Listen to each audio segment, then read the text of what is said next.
नमस्कार किसान भाइयों, मैं गजेंद्र एक बार फिर नई वीडियो लेकर आपके सामने। अभी पिछले दिनों अच्छी बारिश होने से हमारे किसान हैं वो खेती की बुवाई में जुट चुके हैं।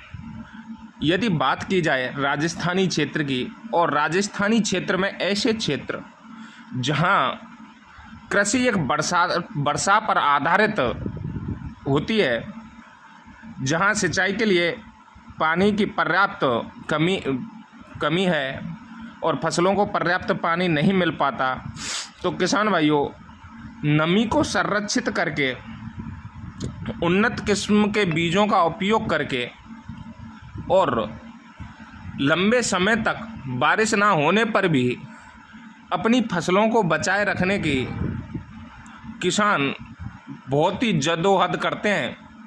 तो किसान भाइयों, आज हम इसी वीडियो के माध्यम से एक ऐसी फसल के बारे में चर्चा करना चाहते हैं जिसमें लागत कम, बहुत ही कम उर्वरकों की आवश्यकता, और ऐसी फसल है जो रेतीली मिट्टी में भी आसानी से सरवाइव करती है।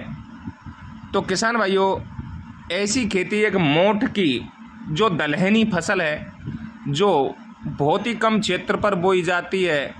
आजकल बाज़ार में जो दालों के भाव हैं वो आसमान छू रहे हैं। तो किसान भाइयों, वीडियो में अंत तक बने रहें, वीडियो को अन्य किसान साथियों तक शेयर करें, और हमारे किसान भाइयों से निवेदन है कि आपका प्यार जैसे हमें पिछली वीडियो में मिला है, इसी तरह का अगर हमें प्यार मिलता रहा तो हम आपको समय समय पर कृषि संबंधी गतिविधियों की जानकारी अपडेट करवाते रहेंगे। तो वीडियो में बने रहें। किसान भाइयों, ये जो मोठ की फसल है ये बहुत ही कम क्षेत्र में बोई जाती है और इसका उपयोग हरी खाद के रूप में, पशुओं के चारे के रूप में, और आम जनता की अगर बात की जाए तो दालों के रूप में की जाती है। यह जो फसल है यह कम वर्षा और रेतीली भूमि में आसानी से उगाई जा सकती हैं, क्योंकि इसकी जो जड़ें हैं वो गहराई में जाकर नमी को अवशोषित करती हैं, और इसकी जड़ों में पाए जाने वाला राइजोबियम जो जीवाणु है वो वातावरण की नाइट्रोजन को भूमि में इकट्ठा करता है और साथ ही भूमि के कटाव को भी रोकता है, जिससे हमारी भूमि की उर्वरा शक्ति बढ़ती है। खेत की तैयारी, इसके लिए हल्की भूमियाँ बहुत ही अच्छी पैदावार के लिए वरदान साबित होती हैं। बलुई दोमट मिट्टी, रेतीली मिट्टी, काली मिट्टी, जिस क्षेत्र में जिस प्रकार की मिट्टी हो उसी मिट्टी में किसान इसकी खेती आसानी से कर सकता है। और ये ज़रूर ध्यान रखें कि जिस जगह मोठ की फसल बोई जा रही है उस जगह पर जल निकास की उचित व्यवस्था होनी चाहिए। अब बात करते हैं खेत की तैयारी। खेत की तैयारी के लिए 2 बार हैलो हल से जुताई करने के पश्चात 1 से 2 जुताई कल्टीवेटर हल से कर देनी चाहिए और पाटा चलाकर खेतों को समतल कर देना चाहिए। अगर किसान के पास उपलब्ध हो सके तो गोबर की सड़ी गली खाद अपने खेतों में डाल दे। अब बात करते हैं उन्नत किस्में। किसान भाइयों, अच्छी पैदावार के लिए उन्नत किस्मों का सिलेक्शन बहुत ही ज़रूरी होता है। तो अब बात करते हैं मोठ की उन्नतशील किस्में।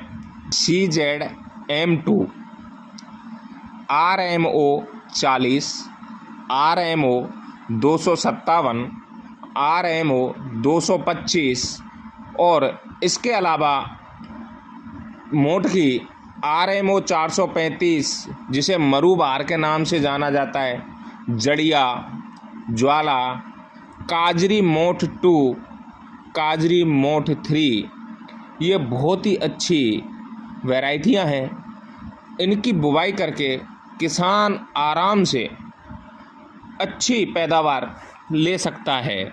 इसकी फसल के लिए नाइट्रोजन की आवश्यकता नहीं होती। अगर किसान चाहे तो प्रति एकड़ के हिसाब से 10 किलो नाइट्रोजन, 20 किलो फास्फोरस अगर डालता है तो ये एक आवश्यक पोषक तत्व हो जाते हैं। बुवाई के समय किसान भाइयों को अपने बीजों को कार्बेंडाजिम या थायरम से बीजोपचारित कर लेना चाहिए।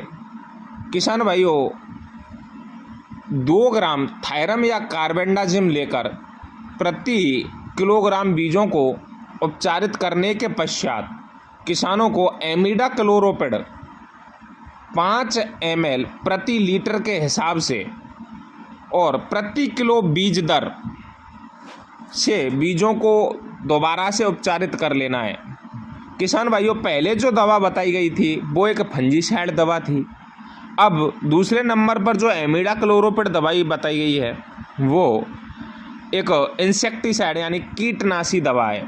अंत में 200 ग्राम राइजोबियम कल्चर लेकर 10 किलोग्राम बीज दर के हिसाब से बीजों को उपचारित करके छाया में सुखा देना चाहिए, जिससे हमारे जो बीज हैं उन पर कोटिंग अच्छी तरह से हो जाए। उसके पश्चात किसानों को 15 जुलाई तक बुवाई कर देनी चाहिए। अगर किसान वर्षा अगर समय पर नहीं हो पाती है तो किसान 30 जुलाई तक शीघ्र पकने वाली किस्मों का सिलेक्शन करे। अब बात करते हैं बुवाई की विधि। पंक्तियों से पंक्तियों की दूरी 45 सेंटीमीटर होनी चाहिए और बीज से बीज की दूरी 10 से 12 सेंटीमीटर होनी चाहिए। अब बात करते हैं किसान भाइयों खरपतवार नियंत्रण। खरपतवार नियंत्रण में बुवाई के 48 घंटे के अंदर पेंडामिथिलिन 3.3 लीटर मात्रा को 500 लीटर पानी में घोलकर प्रति हेक्टेयर की दर से किसान को छिड़काव कर देना चाहिए। किसान भाइयों जब हमारी फसल 20 से 30 दिन की हो जाए तो किसान भाइयों को हाथों से निराई गुड़ाई करनी चाहिए।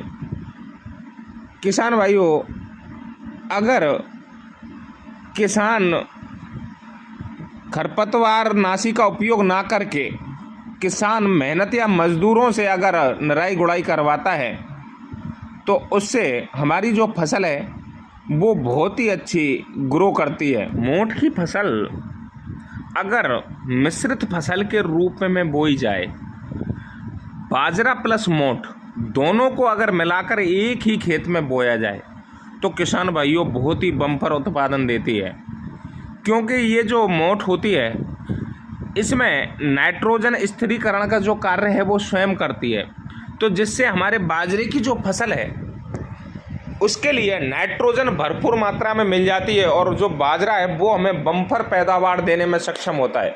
तो किसान भाइयों ये ज़रूर ध्यान रखें, जो किसान भाई मोठ की खेती कर रहे हैं वो मिश्रित फसल के रूप में बाजरा ज़रूर बोएं। और किसान भाइयों ये जो मोठ की फसल है इसके लिए कोई बहुत अधिक कीटनाशक या फंजीसाइड जो दवाएं होती हैं उनकी आवश्यकता नहीं होती। तो किसान भाइयों ये जो मोठ की फसल है ये हमारी बाजरे की फसल के साथ साथ हमें एक एक्स्ट्रा उत्पादन देने का कार्य भी करती है, क्योंकि जो बाजरे की फसल होती है उसमें बाजरे के जो दाने होते हैं, उनके पौधे होते हैं, उनका जो आपस में दूरी होती है वो काफ़ी होती है। उस दूरी के अंदर अगर किसान मोठ की फसल करता है तो बहुत ही अच्छा उत्पादन होता है। तो किसान भाइयों ये जो मोठ की फसल है इसका कोई भी अवशेष किसान के पास नहीं बचता। थ्रेशिंग करने के पश्चात हमारे किसान भाई इसका जो चारा निकलता है उसको पशुओं को आसानी से खिला सकते हैं। अगर किसान हरी खाद के रूप में मोठ का उपयोग करना चाहते हैं तो जब मोट की फसल 20 से 25 दिन की हो जाए तो हमारे किसान भाइयों को अपने खेत में जुताई करवा देनी चाहिए, जिससे हमारी जो खेत की उर्वरा शक्ति है वो बहुत बेहतर ढंग से बढ़ती है। तो किसान भाइयों, इसी प्रकार की इन्फॉर्मेटिव वीडियो देखने के लिए हमारे YouTube चैनल कान्हा फार्मिंग को सब्सक्राइब करें, अन्य किसान साथियों तक शेयर करना ना भूलें। धन्यवाद।